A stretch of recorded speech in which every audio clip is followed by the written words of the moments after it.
Here I am again. As my old boss once said, as I dug 3 holes and water came out of them, well, well, well.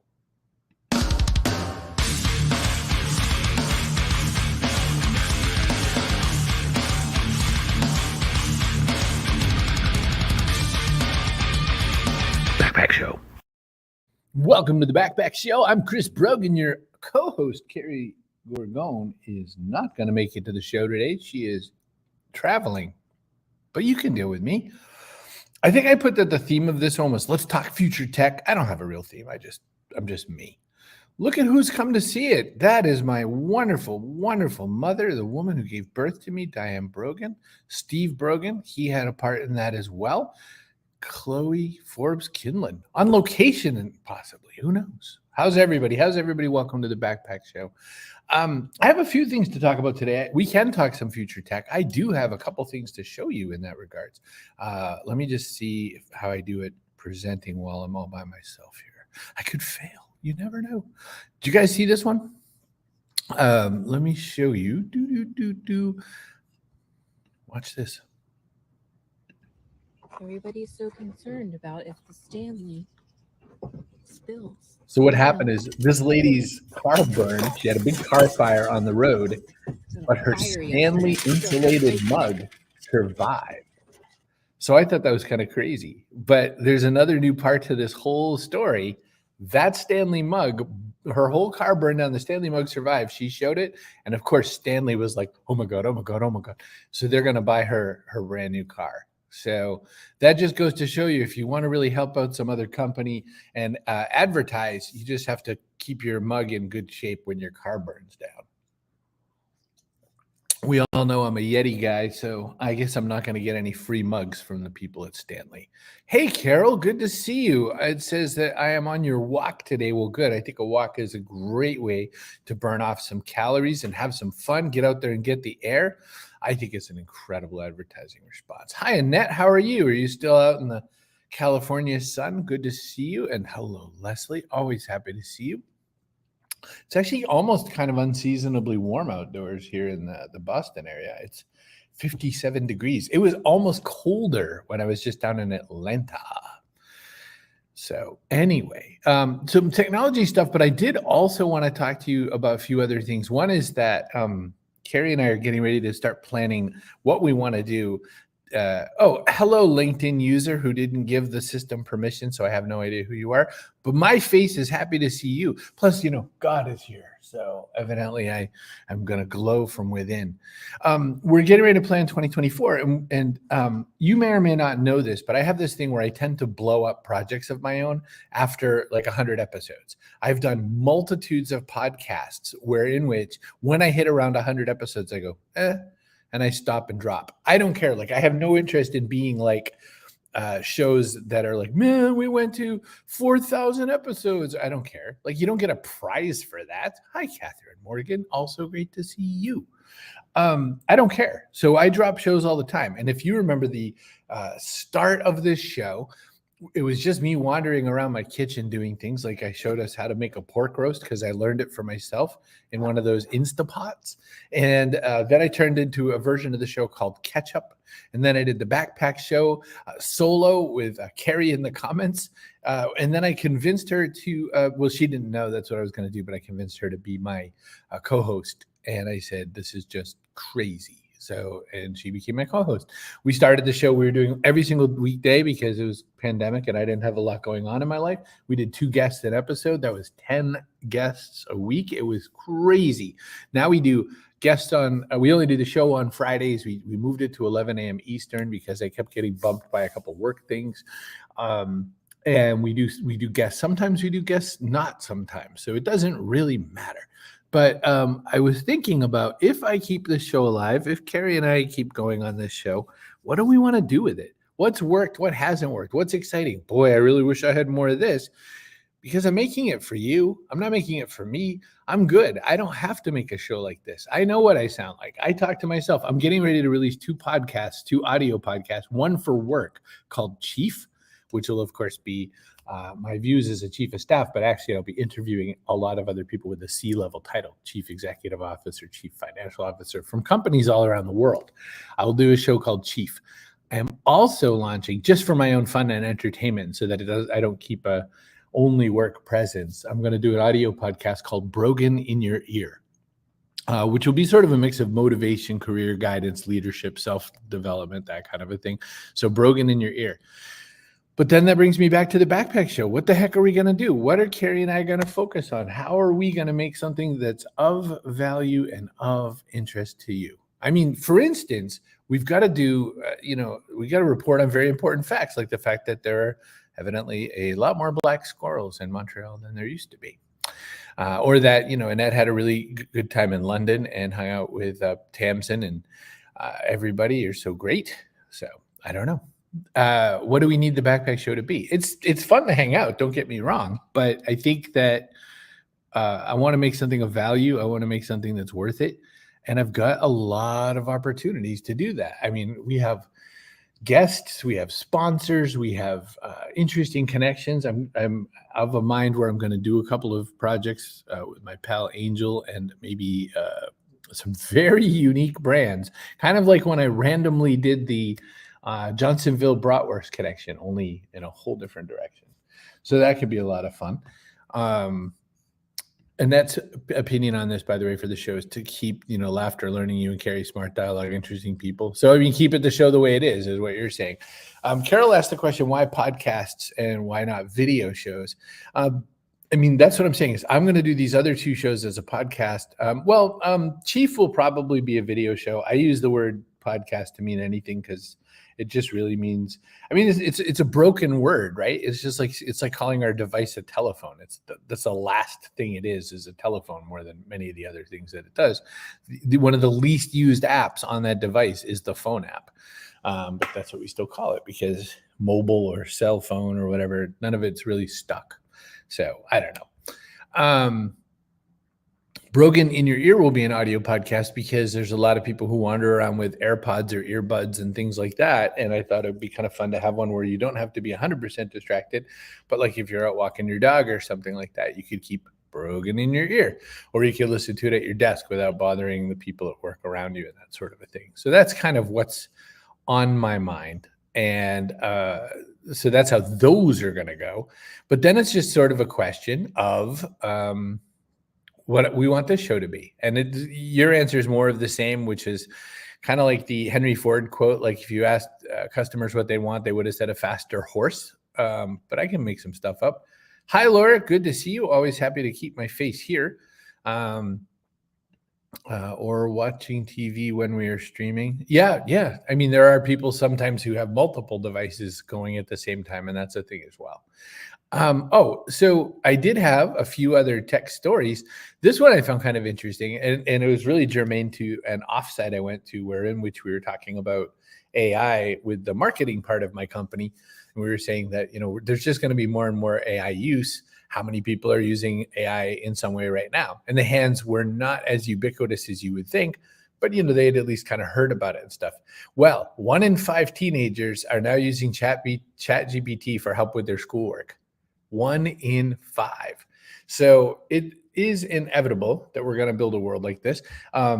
What's his face who runs ChatGPT? I always get his name mixed up with some other guy who's the wrong guy. He's also pointed to the fact that they're getting ready to open up kind of a marketplace because ChatGPT is just one kind of GPT. The other part of that business is that you can make other kinds of problems into interesting apps and things like that. GPT stands for generative pre-trained transformer. That is a hilarious phrase. You can make many different kinds of things with those devices. So I think that it's of interest to note that this will take away some need for some software developers. Not necessarily right away, and certainly not for really interesting and complex stuff. But there's a lot of times when we need a very small, simple, easy piece of software. It might be something like, I want Calendly, but I don't want Calendly. So go into my office Slack and tell me, I need these 5 people. Can you align us to a meeting? That's a real easy problem for a software like that to solve. And I don't have to learn a whole lot of code to ask for that sort of a thing. So there are just so many really cool opportunities kind of turning the corner very soon for this sort of thing. Christian points out that the marketplace is actually already open. So they've done things like added PDF scanning. So there's a lot of things. Summarizing documents. So I already use an app called Bearly, Bearly. I use that to summarize docs all the time. So someone will send me this article that they think is really cool, and I'll say, great. I click a button and I grab an executive summary, and then I decide if I want to read the article that someone else thought is really cool. Don't worry. If you sent me an article that you thought is really cool, I probably read every word. ChatGPT has written spreadsheet formulas for me. That is a really good piece of feedback. I don't know if you've tried also Project Duet with Google. I just told my company that I don't think it's that interesting. Like I trialed it for a while. We demoed it. I haven't hardly used the features in it, but I think that there's a lot you could do for especially people who lean really heavily into Excel and other spreadsheet technologies. Carol, I love it when you bring on people who have had success through their own original path and on their own terms. I like their origin stories. Yeah, that's actually kind of the thing I kind of groove on the most. And it's funny, we get these from two different ways. I will just sort of think of a person and be like, that person's neato. I wonder if I can get them on the show. Kerry always thinks of things like, I wonder if there's any amputee ballerinas, and then goes and finds something that matches some sort of, concept that she had in her head. So she'll be like, I want to talk to a nun because Chris talked to an adult film star. And I'll be like, oh, I saw this young lady who's a shark person on Shark Week, and she seemed interesting. I probably can get her to come on the show. And I did. So it's fun how we go and find those people. But that's definitely a good one. I have been using, I don't know if we're pronouncing that Magi, or whatever. How do you use it for the way, Laura? What does that particular one do? I'm curious because one of the other ones that I really have liked a lot lately is pi.ai. And I like it actually just because it's very conversational. Every now and again, I will chat with it like I am talking to a human, and it feels good, just sort of like, hey, tell me about your day. How have things been? So it's kind of fun. But what I do with things like ChatGPT, we've had this conversation on the Backpack Show a bunch of times on these episodes where I'm solo or just talking with Kerry. What I do a lot of things with it these days, where I'll ask it to act like a dietary professional, like the kind of person I'll say, hey, I want to do the Mediterranean diet, but I don't want to make any really complicated things. Can you come up with some inexpensive, easy menu ideas for me? Make an entire week meal plan for me, and it'll type it all out. And then I'll be like, cool. Make me a grocery list to go with that meal plan, please. And it will. Boop, there's the grocery list. Off to the store I go. Well, I just order mine online. But yeah, so the groceries show up and boom, I'm in business, right? So I use it regularly. I use AI regularly pretty much every day for one thing or another. I also use it to make the art that I do. When I'm making art for my post on LinkedIn, for instance, I have a very specific, distinct style that I ripped out of something I saw on Night Cafe and was able to replicate. And I've been tuning it in Stable Diffusion so that the Stable Diffusion instance that I'm using really knows what I'm asking for. So I don't have to make a lot of requests to get what I want, maybe 2 or 3, and then I'm good. It's getting to be a kind of interesting world with that. Like I said, with pi.ai, I'm using it just for conversational purposes sometimes. Sometimes it's just fun to have someone to talk to. But I find that kind of fun in a way. Hey, I saw that Target stores are in a bit of jeopardy. I found that kind of interesting. Part of it they're blaming is on people wandering into the stores and ripping off the stores. Just lots and lots and lots of shoplifting. It's you almost can't call it shoplifting because it's not like the old days when someone would come in and they would like stick a scarf under their thing. They're like running in and like blatantly taking the electronics section all at one time, and massive groups of people and stuff like that. It's getting to be a crazy world out there for that sort of thing. I think it's kind of hard that those kinds of situations exist where, physical real world thievery is going to possibly cause the demise of a store.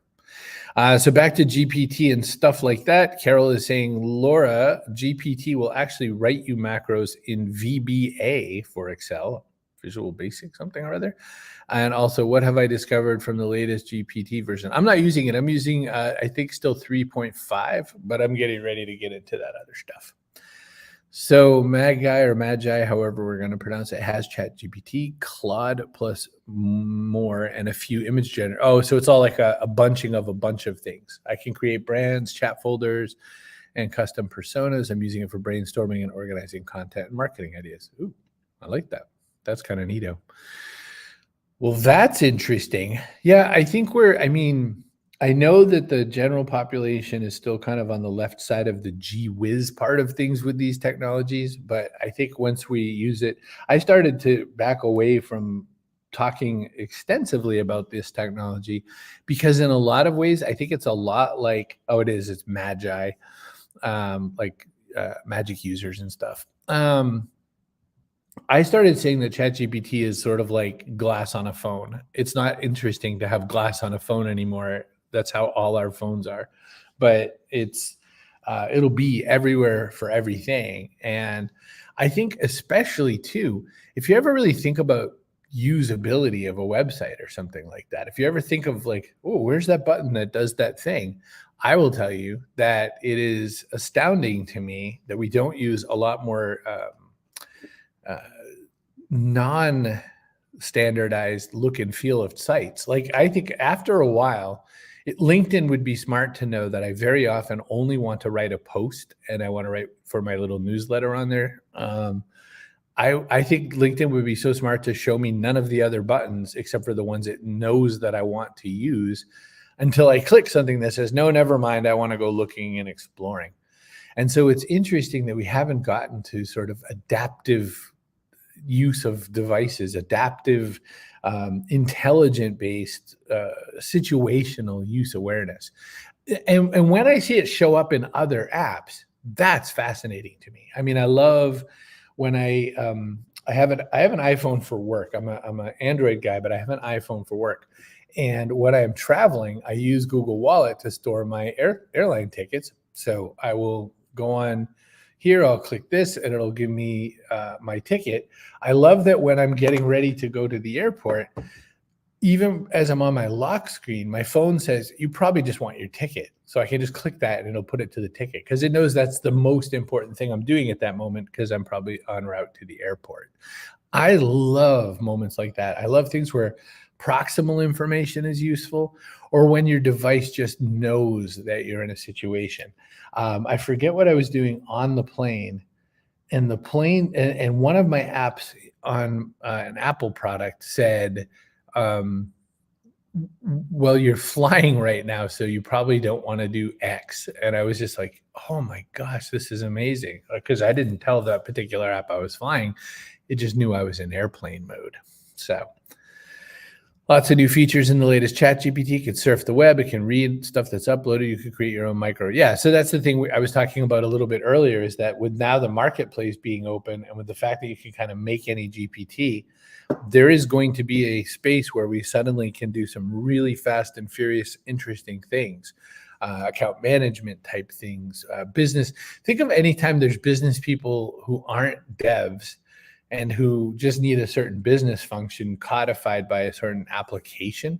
I think there's just such an opportunity to these tools like the OpenAI platform to make what we need instead of what somebody's selling us. You know the difference? So I think that's a huge opportunity.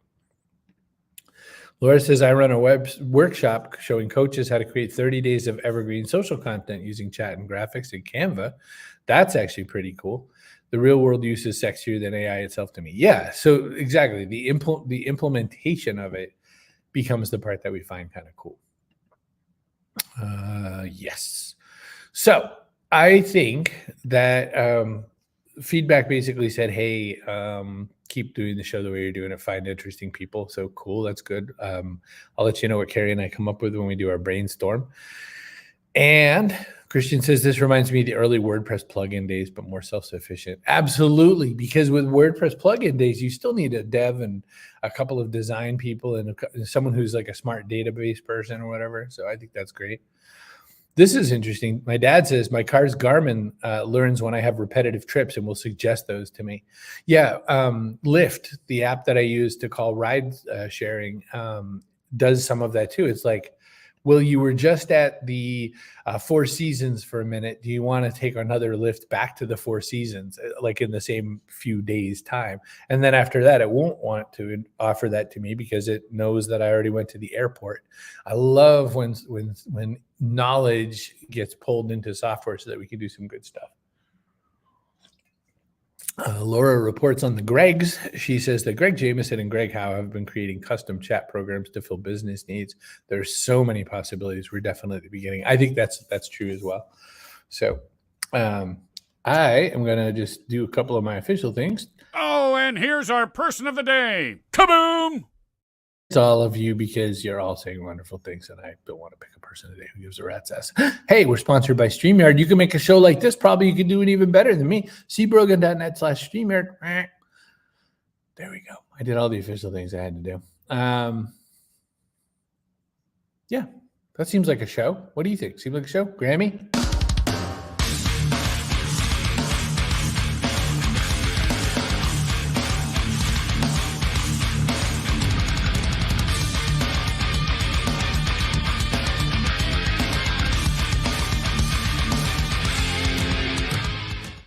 I just had an idea.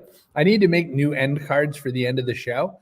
Why don't you make them for me? Make them on ChatGPT or whatever. Make them on Dolly. Make them on whatever app you want to do. Make me some end cards to the show. Just make them blank so I can put some text over them, meaning don't put any text on them yourself, but just make me some fun graphics to look at. You're on, okay? Go.